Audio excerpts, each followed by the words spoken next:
Bom, vamos lá. Banco Master. Da semana pra cá, a gente tem várias pessoas, inclusive o próprio novo advogado Daniel Vorcaro falando sobre delação. Primeiro a história de que ele surtou na prisão, começou a bater a cabeça lá, dar vários murros na parede, falando que, meu Deus do céu, não vou citar nomes, né, mas de várias pessoas alguns nomes por aí. Várias pessoas aí que prometeram, você prometeu, sabe? Ele só faltou falar igual o filme. Você prometeu que ia me tirar daqui, você prometeu que ia me ajudar e me abandonou, né? Então, ou seja, coitadinho do Daniel Vorcaro, que aí ele começou a ter esses surtos, saiu da cela, foi parar na enfermaria, foi lá ser cuidado porque ele tava realmente desesperado. E aí começou a ter a movimentação, troca de advogado, começa a propor uma outra defesa, que não é mais essa questão de vamos explicar, de que foi somente operações financeiras que deram errado. Muito pelo contrário. A gente vai falar agora de delação premiada. Qual a possibilidade disso acontecer? Eu vejo que o Vorcaro acaba sendo um cara que talvez não esteja tão acostumado com esse ambiente e com essa realidade que ele vive hoje, né? Então, o cara ia lá e comprava uma mansão de 300 milhões em Trancoso. Tinha o jato dele, tinha um Gulfstream, tinha um Global. Então, um cara que tá acostumado a ter muita mordomia. E na minha visão, por conta dessa frustração que ele tá tendo aí, não, que eu tava pagando, entre aspas, a galera, e por conta disso eu achei que não ia dar ruim e agora deu, que eu vejo que ele pode enxergar que ele não tem muito a perder, que é melhor ele fazer a delação, diminuir a pena dele e que se ferre ali a galera que ele vai entregar. O que eu vejo é o seguinte, que a primeira prisão dele, e que logo depois ele foi solto, teve até gente falando isso, né, que ele logo foi solto defendendo isso, mas enfim, foi em novembro. E depois de novembro, eu vejo que ele tava muito tranquilo, acreditando que não daria mais nada pra ele, que ele continuaria solto. Deixou 2 bi na conta do pai, aqui no Brasil. Não tentou mandar esse dinheiro pra fora de uma outra maneira, não tentou converter e ter cripto, deixou logo na conta do pai. Por que ele deixaria na conta do pai logo 2 bi? Porque ele acreditava fortemente que ele tem uma influência muito forte lá na área política e que ele conseguiria ficar tranquilo. Aí eu acho que sabendo que daria ruim. Óbvio que a gente não estaria fazendo isso, mas enfim, pensando nesse contexto, não, deu ruim de verdade, você ia deixar 2 bi na conta do pai no Brasil? Eu acho que dificilmente o pessoal deixa casa no nome de quem tá com algum problema na justiça, imagina 2 bi.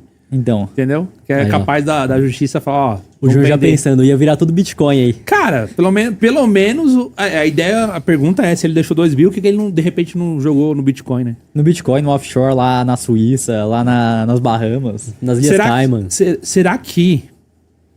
porque agora tem essa questão também das mensagens, com quem ele trocou mensagens, né? E, enfim, o cara próximo de várias pessoas aí do STF. Esse cara tava saindo do Brasil e foi preso, certo?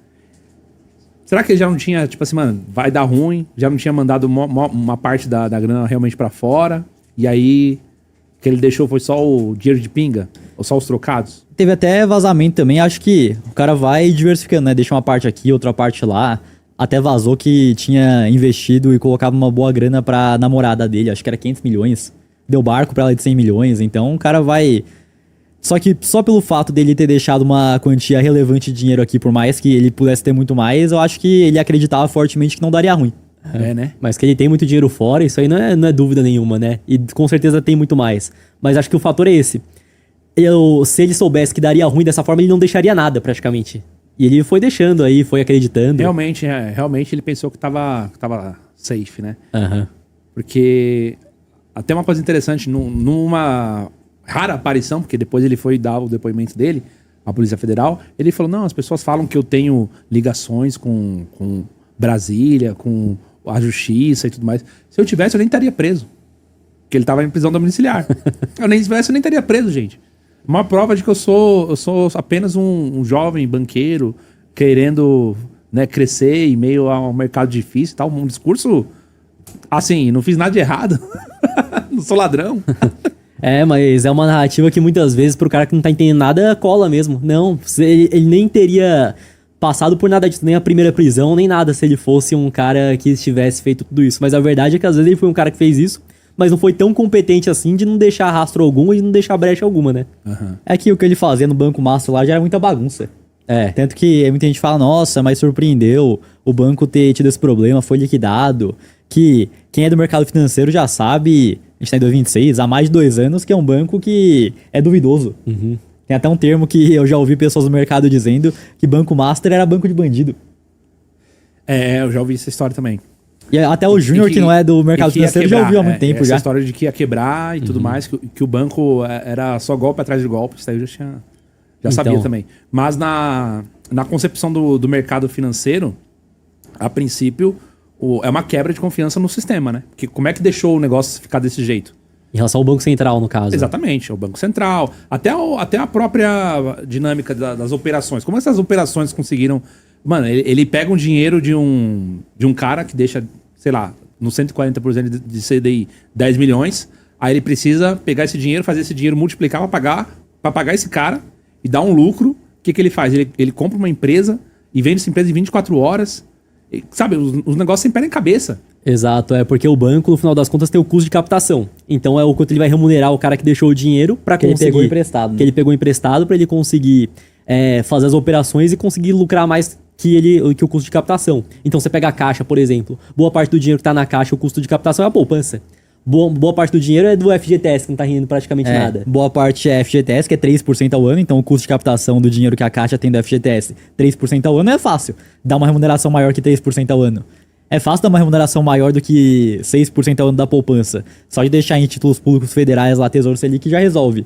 Agora, para dar uma remuneração maior do que 140% do CDI. CDI hoje tá... Ainda caiu hoje, né? Caiu. Mas enfim... 15% aí. 15% aí se for 140 dá quase 20. Uhum. Pra remunerar mais que que esses quase 20% ao ano não é tão simples assim. Não aí teve mesmo. que colocar um monte de coisa, comprou precatório, comprou empresa, um monte de título duvidoso pra mostrar que o banco tá saudável. E para continuar conseguindo emitir mais, para conseguir pegar mais dinheiro emprestado. E boa parte aí de grandes bancos distribuindo isso, porque o Banco Master é um banco pequeno. Aí pagava uma comissão bacana ali para outros bancos maiores distribuírem e ia distribuindo a rodo pra pessoa física, né? Tanto que tinha gente comentando que a pirâmide do pobre era 10% ao ano, enquanto isso a pirâmide do rico era 140% do CDI. 10% ao mês, né? Que Ao é o ano, mês, né? Nossa, lembra nessa época aí, cara? Várias pirâmides de cripto. Então. Várias, né? Deixa 100 mil aqui pra você ver. 10% ao mês, que se fosse ao ano aí estaria ruim, 10% ao mês, então... Bizarro, né? Mas resumindo, o sistema financeiro brasileiro, ele é frágil pra ter esse tipo de operação ou o Daniel Vorcaro foi fora da curva nesse daí? Eu vejo que as regras do sistema financeiro aqui no Brasil, até mesmo comparado a fora dos Estados Unidos, por exemplo, são bem rígidas. Então, o índice de Basileia, imobilização que pode e que não pode, a alavancagem que o banco pode ter. Porém, por conta dos contatos que ele tem e de quem ele conseguiu convencer a ajudar ele, foi uma situação complicada, né? Que as regras são até mais rígidas em relação à alavancagem de banco do Brasil do que dos Estados Unidos. Tanto que você vê muito mais quebra de banco lá fora do que aqui no Brasil. Mas aí se essas regras que a gente tem não são cumpridas ou não são fiscalizadas, aí isso acaba quebrando essa confiança que existe, né? Uhum. Aí tem a questão que o FGC teve esse rombo gigantesco.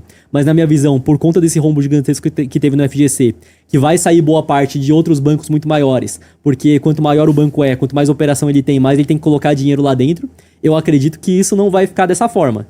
E talvez por conta disso também, que tá acontecendo tudo isso com o Vorcaro. Que pensa comigo, os bancos grandes que contribuem com muita força no FGC, eles vão aceitar que o cara foi lá, fez tudo isso aí, deu um rombo gigantesco, agora vai ter que botar mais dinheiro lá dentro tranquilamente? O Itaú da vida, um BTG, um Bradesco. Um Banco do Brasil. Eu acredito que o que tá acontecendo com ele é por conta de grandes bancos foram extremamente lesados. Aí vão observar, calma lá, não dá pra ter essa bagunça de novo. Não. Isso aqui vai afetar no meu lucro no trimestre. Então agora esse cara aqui que fez isso daqui, primeiro, que ele vai ter que ser punido, segundo, que isso não pode mais acontecer. Então eu acho que foi um caso grande, foi um caso que realmente fez com que o sistema do Brasil, que tem regras rígidas e que não foram cumpridas, entrasse numa desconfiança. Mas a verdade é que os bancos são as empresas que controlam o Brasil. Diferente dos Estados Unidos, que, por exemplo, bancos são muito grandes, só que as empresas que tomam o crédito emprestado deveriam, pelo menos, ser maiores que os bancos por conta de pegar o risco, conseguir empreender de alguma forma e gerar mais dinheiro com isso. Tanto que as 7 magníficas são empresas de tecnologia. Aí banco você vai ter só depois do top 10, top 15, top 20 de maiores empresas dos Estados Unidos. Aqui no Brasil é Vale, aí tem... Agora é Petrobras. Petrobras. Na verdade, na América Latina é o primeiro Mercado Livre.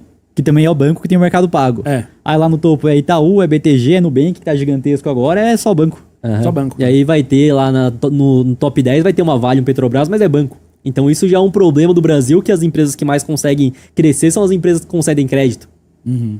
E se o Brasil tivesse empresas Porque o lucro é absurdo, já que o juro é muito alto sempre. que o juro é muito alto, que eles vão emprestar juros E ainda não maiores tem para a concorrência. população, vão endividar. E se você, pessoa física, quer emprestar dinheiro, é agiotagem. Não pode, é crime. Pode. Agora o banco vai que vai, empurra 500% ao ano no cartão de crédito e não tá nem aí, isso tá liberado, né? É, isso é verdade.